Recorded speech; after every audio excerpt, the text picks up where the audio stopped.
on traffic from Skycopter 5. There's trouble on the 80 interchange leading into the city. Looks like traffic is backed up for miles. In this blistering heat, I wouldn't want to get stuck in that traffic. Let's get down there and take a closer look. Do you ever feel like breaking down? Do you ever feel out of place? Like somehow you just don't belong and no one understands you? Do you ever want to run away? Do you lock yourself in your room with the radio on turned up so loud that no one hears you screaming? No, you don't know what it's like when nothing feels alright.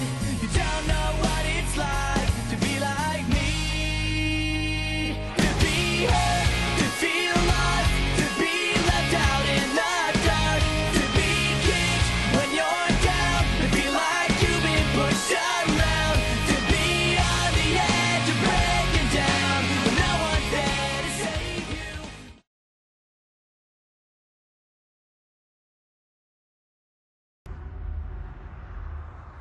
In Montana, women using meth is a big problem. Not that men isn't, but they frequently will start out thinking it's a good way to lose weight.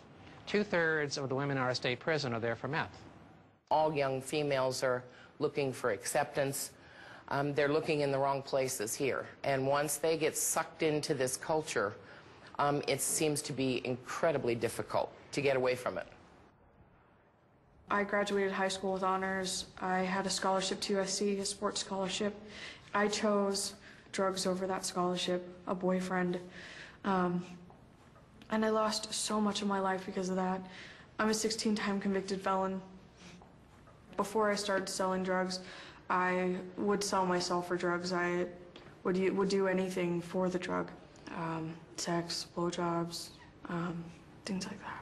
I didn't look at it as a prostitute because I never received money.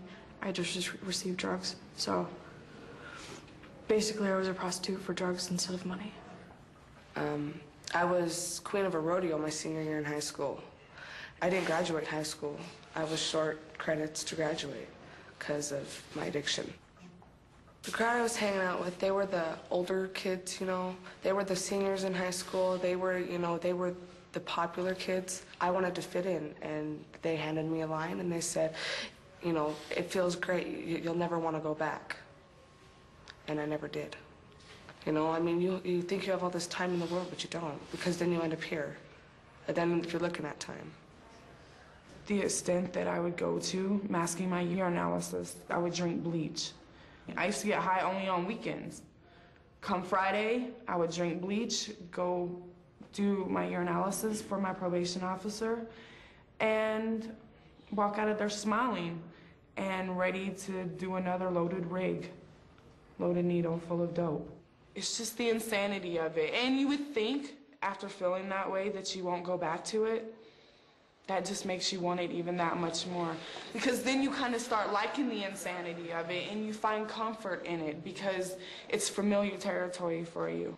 I was so spun. I sat for over a day on my butcher block in my kitchen with a machete in one hand, a knife in the other, on my tiptoes.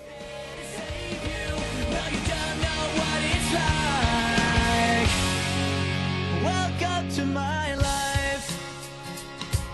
Do you want to